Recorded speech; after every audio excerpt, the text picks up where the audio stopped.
சுரேஷ் சாலேவுக்கு சித்திரவதை என்பது முற்றிலும் பொய். ஆதாரங்களுடன் பிரதான சூத்திரதாரி விரைவில் பிடிபடுவார். பாதுகாப்பு அமைச்சர் அதிரடி. மஹிந்த ராஜபக்ச கேட்டவுடன் ஆட்சியை தூக்கி கொடுக்க முடியாது. என்பிபி எம்பி அதிரடி பதில். அரசாங்கம் வாங்கிய புலம்பெயர் பணம் எவ்வளவு? அர்ச்சுனா எம்பி உடனடியாக வெளிப்படுத்த வேண்டும். சீலரத்ன தேரர் வலியுறுத்து. சிறந்த அரசு அனுர அரசே, அரசாங்கத்திற்கு ஆசீர்வாதம் வழங்கிய சரத் பொன்சேகா. தமிழர் பகுதியில் வினோத திருடர்களின் வினோத செயலால் பரபரப்பு. புதிய திரிப்புகளுடன் பரவும் டெங்கு வைரஸ், பொதுமக்கள் அவதானமாக இருக்குமாறு அவசர வேண்டுகோள். வாரத்தில் ஒரு நாள் மட்டுமே சந்திக்கலாம். சுரேஷ் சாலே விவகாரத்தில் சிஐடி சற்று முன் முடிவு. வேலணையை அச்சுறுத்திய மாட்டு திருட்டு கும்பல் கூண்டோடு சிக்கியது. உயிர்த்த ஞாயிறு தாக்குதல் சம்பவம் குறித்து தற்போதைய அனுர அரசால் மீண்டும் விசாரணைகள் நடத்தப்படுவது எவ்விதமான அரசியல் பழிவாங்கல் நோக்கங்களுக்காகவும் இல்லை என்றும் முன்னாள் அரச புலனாய்வு பிரிவின் பிரதானி சுரேஷ் சாலே சிறைச்சாலையில் உடல் மற்றும் மனரீதியான சித்திரவதைகளுக்கு உள்ளாக்கப்படுகின்றார் என்று வெளியாகும் செய்திகள் முற்றிலும் பொய்யானவை என்றும் பொதுமக்கள் பாதுகாப்பு அமைச்சர் ஆனந்த விஜயபால வெளிப்படுத்தியுள்ளார். ஈஸ்டர் தாக்குதலில் முன்னாள் ஜனாதிபதி கோட்டபாய ராஜபக்சவின் தலையீடு உள்ளதாக சமூக ஊடகங்களில் பரவலாக பேசப்பட்டு வருகிறது போதிலும் இது குறித்த குற்றச்சாட்டுகள் தொடர்பில் இன்னும் விரிவான புலனாய்வு விசாரணைகள் தொடர்ந்து முன்னெடுக்கப்பட்டு வருகின்றது என்றும் கூறியுள்ளார்.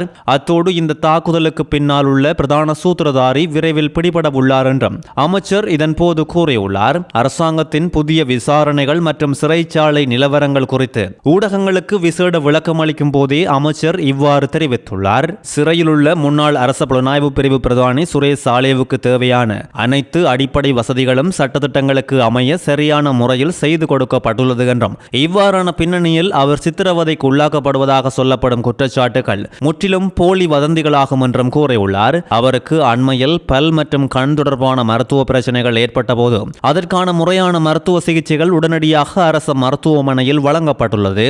அவர் துன்புறுத்தப்படுவதாக இருந்தால் ஏன் உடனடியாக மருத்துவமனையில் அனுமதிக்கப்பட்டு தகுந்த சிகிச்சைகள் கொடுக்கப்பட வேண்டும் என்ற கேள்வி அனைவர் மத்தியிலும் எழ வேண்டும். அது மட்டுமில்லாது அவரது குடும்பத்தினர் அவரை நேரில் சந்திப்பதற்கும் வீட்டில் இருந்து சமைத்த உணவை கொண்டு வந்து கொடுப்பதற்கும் முழுமையான அனுமதி வழங்கப்பட்டுள்ளது.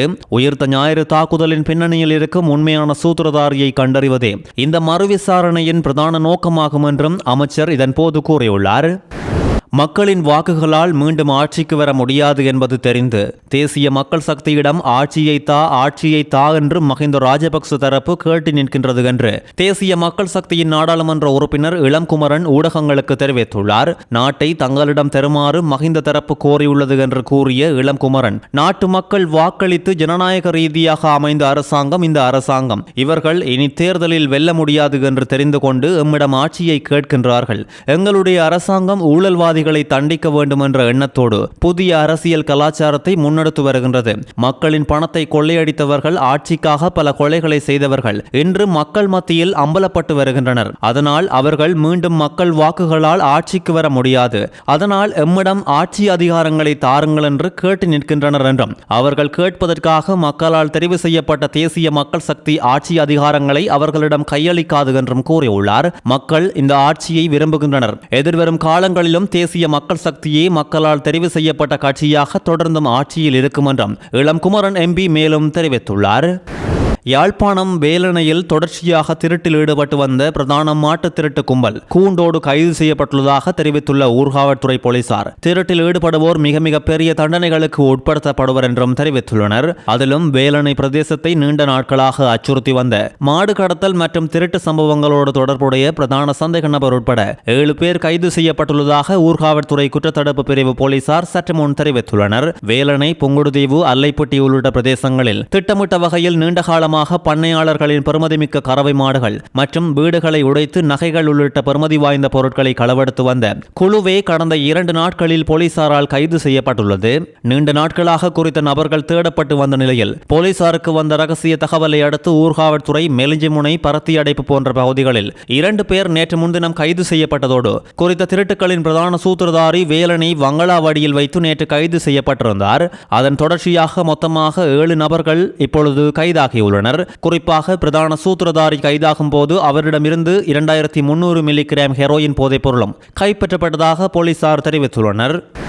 தற்போதைய அரசாங்கம் புலம்பெயர் அமைப்புகளிடமிருந்து எவ்வளவு பணத்தை வாங்கியுள்ளது என்பது குறித்து பாராளுமன்ற உறுப்பினர் ராமநாதன் அர்ச்சுனா நாட்டு மக்களுக்கு உடனடியாக வெளிப்படையான விளக்கம் ஒன்றை கொடுக்க வேண்டும் என்று ஜனசத பெரமுன கட்சியின் தலைவர் பத்திரமுள்ள சீலரத்ன தேரர் வலியுறுத்தியுள்ளார். ஜனசத பெரமுன கட்சி அலுவலகத்தில் நேற்று ஊடகவியலாளர் சந்திப்பில் கலந்து கொண்டு கருத்து வெளியிடும் போதே அவர் இவ்வாறு தெரிவித்துள்ளார். பாராளுமன்ற உறுப்பினர் அர்ச்சுனா புலம்பெயர் அமைப்புகள் மற்றும் தற்போதைய அரசாங்கம் குறித்து பல கருத்துக்களை முன்வைத்து வருகின்றார். தற்போதைய அரசாங்கத்தை ஆட்சி கொண்டு வருவதற்காக புலம்பெயர் அமைப்புகள் எத்தனை மில்லியன் அல்லது எத்தனை பில்லியன் டாலர்களை பண உதவியாக கொடுத்தன என்பதை அர்ச்சுனா மக்களுக்கு தெளிவுபடுத்த வேண்டும் என்றும் வலியுறுத்தியுள்ளார். புலம்பெயர் அமைப்புகளிடமிருந்து ஒரு சதமும் கிடைக்கவில்லை என்று கூறப்படுகின்றது.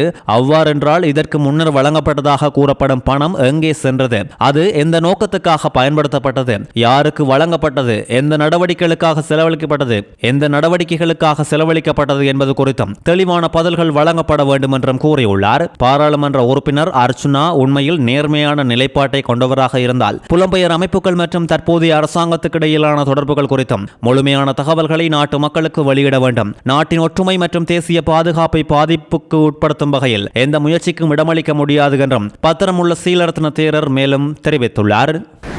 ஊழல் அரசியல்வாதிகளுக்கு அதிகபட்ச தண்டனையை நடைமுறைப்படுத்தும் தற்போதைய அனுர அரசாங்கத்திற்கு தன்னுடைய ஆசீர்வாதங்களை வழங்குவதாக பீல்ட் மார்ஷல் சரத் பொன்சேகா தெரிவித்துள்ளார். ஏதேனும் ஒரு குழுவோ அல்லது அமைப்போ அனுர அரசாங்கத்தை கவிழ்க்க முயற்சித்தால் அதனை ஒருபோதும் அங்கீகரிக்கப் போவதில்லை என்றும் சரத் பொன்சேகா தெரிவித்துள்ளார். இன்று நாட்டுக்கு தேவைப்படுவது நாட்டை நேசிக்கும் ஒரு எதிர்க்கட்சியை தவிர தற்போதுள்ள எதிர்க்கட்சி போல் ஒரு கேலி சித்திர எதிர்க்கட்சி இல்லை என்று சரத் பொன்சேகா விமர்சித்துள்ளார். தற்போதைய அரசாங்கத்திற்கு மக்கள் 5 வருட காலத்திற்கு ஆணை வழங்க உள்ளதாக சுட்டிக்காட்டிய இவர், இந்த மக்கள் ஆணையின் கீழ் ஊழல்வாதிகளுக்கு தண்டனை வழங்கப்படும். இந்த அரசாங்கத்தை கவிழ்க்க யாராவது முயற்சித்தால் அதனை நாம் அனுமதிக்கவே மாட்டோம் என்றும் இவர்களுக்கு இந்த 5 வருட காலத்தை முன்னெடுத்து செல்ல நாங்கள் இடமளிக்க வேண்டும் என்றும் வலியுறுத்தியுள்ளார்.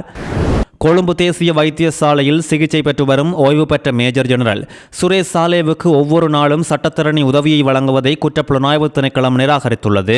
சுரேஷ் சாலேவின் மனைவியான மனோரி சாலேவுக்கு எழுத்துப்பூர்வமாக அறிவித்து குற்றப்புலனாய்வு திணைக்களத்தின் பணிப்பாளர் சானி அபிஷேகரவினால் குறித்த விவரம் அறிவிக்கப்பட்டுள்ளது.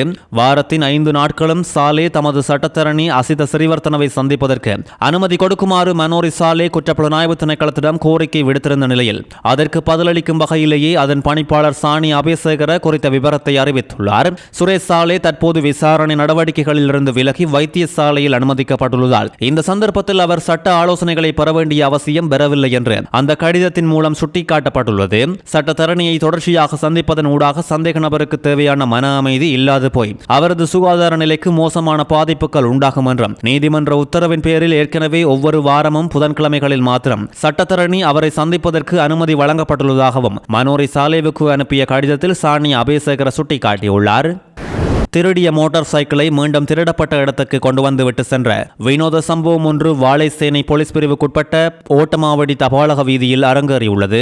ஓட்டமாவடி தபாலக வீதியில் உள்ள வீடொன்றின் முன்பு நிறுத்தி வைக்கப்பட்டிருந்த மோட்டார் சைக்கிளை அடையாளம் தெரியாத 2 பேர் கடந்த ஞாயிற்றுக்கிழமை அதிகாலை 2:30 மணியளவில் திருடி சென்றுள்ளனர். இந்த திருட்டு சம்பவம் அங்கே பொருத்தப்பட்டிருந்த சிசிடிவி கேமராவில் தெளிவாக பதிவாகி இருந்த நிலையில் காட்சிகளின் அடிப்படையில் திருடர்களை கைது செய்வதற்கான வேகமான விசாரணைகளை வாழைச்சேனை போலீசார் மேற்கொண்டிருந்தனர். இந்த நிலையில் போலீசாரின் தேடுதல் வேட்டை ஒருபுறம் இருக்க தாங்கள் திருடி சென்ற மோட்டார் சைக்கிளை அதன் ஆவணங்கள் மற்றும் தலைக்கவசமாக வந்த திருடர்கள் வீட்டு வாசலில் நிறுத்திவிட்டு தப்பியோடியுள்ளனர். திருடர்கள் ஏன் மீண்டும் வந்து வண்டியை விட்டு சென்றார்கள் என்பது மர்மமாக உள்ள நிலையில் இது குறித்து போலீசார் மேலதிக விசாரணைகளை முன்னெடுத்து வருகின்றனர்.